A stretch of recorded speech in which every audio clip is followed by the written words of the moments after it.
Well, it's time now for our roundup of what's made it into the world's newspapers this Friday in our International Press Review. And Florence Firmino joins me for that now. Hello, Florence. Hi, Lorna. Right, so first of all, we're going to start off with Time magazine. They've got an exclusive interview with, it's exclusive with them and the Washington Post, with the Yemeni president, Ali Abdullah Saleh. That's right. Now, the article says he is speaking through his wounds, and the Yemen's president is playing for time. Now, you can read the full transcript of that interview on Time Magazine's website. Now, as you said, this is his first interview since coming back to Yemen last week. He spent 4 months in Saudi Arabia receiving medical treatment and recovering from an assassination attempt in June. Now, the journalists of Time describe him as wearing medical gloves for burn victims, and it appears that he was having trouble hearing. But despite being physically weak, according to the journalist, he isn't acting like a man with his back against the wall. Now, this comes despite 8 months of popular uprising. He's been getting a lot of criticism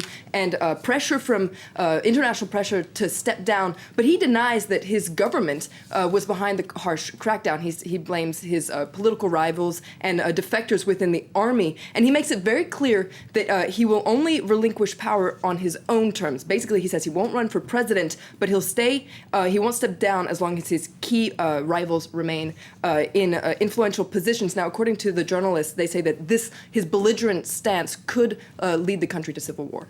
It doesn't seem like he wants to go anywhere anytime soon. But let's move on now to here in Europe, because that vote yesterday in the German parliament that we've mentioned in the news bulletin really boosted the powers of the Eurozone bailout fund, and that's making the front pages on the Wall Street Journal, for example. Absolutely. There you see Angela Merkel in parliament as lawmakers were voting on that. Now, we saw that that vote in Germany has got a warm welcome. Here in France, a lot of people are hoping that this fund will help the EU fight the debt crisis, and a lot of other newspapers are talking about the EU debt crisis, this time in cartoon form. We're going to start by looking at the International Herald Tribune. Now, earlier this month, U.S. Treasury Secretary Timothy Geithner met with EU finance ministers in Poland, and there you see him saying things would improve if Europe could speak with one voice, and there you see EU finance ministers saying help all together. With one voice. With one voice. Seems like maybe it's the one thing they can agree on is that they need help. Then we're going to take a look at the China Daily. Also has a cartoon on the EU debt crisis. You see the EU driving a truck that seems like it's about to drive off a cliff, and there you see the world that's being dragged along behind it, hanging on for dear life to that tree.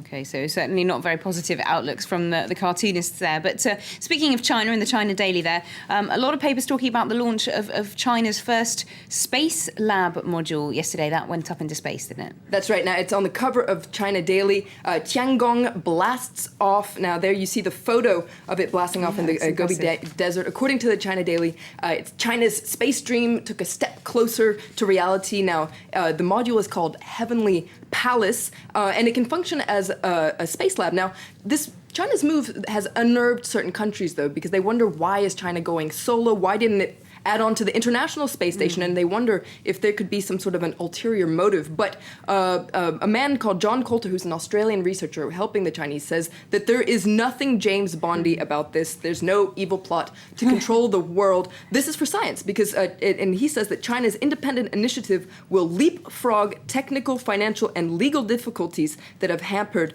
the International Space Station. Okay, we'll have to see how that project gets on. But let's move on to another story now. In the UK, the Independent newspaper saying speed limits there are going to be changing. There you have it on the cover of the Independent. Basically, the government is sent to launch to radically overhaul Britain's road regulations. So basically, the speed limit will go up to 80 miles per hour on the motorway, but there will also be a big expansion in the number of 20-mile-an-hour zones in cities and towns. Now, the government is set to announce this next week at the Conservative conference, and Transport Secretary Philip Hammond says that the new increased speed limit will shorten journey times and help boost the economy. But there a lot of environmentalists are saying that when cars drive faster at the speed, they use 20% more fuel, and it's also drawing a lot of criticism from road safety campaigners who say that this increase in speed limit could also lead to an increase in deaths and serious injuries. Okay, amazing how even speed limits can factor into the economy as well.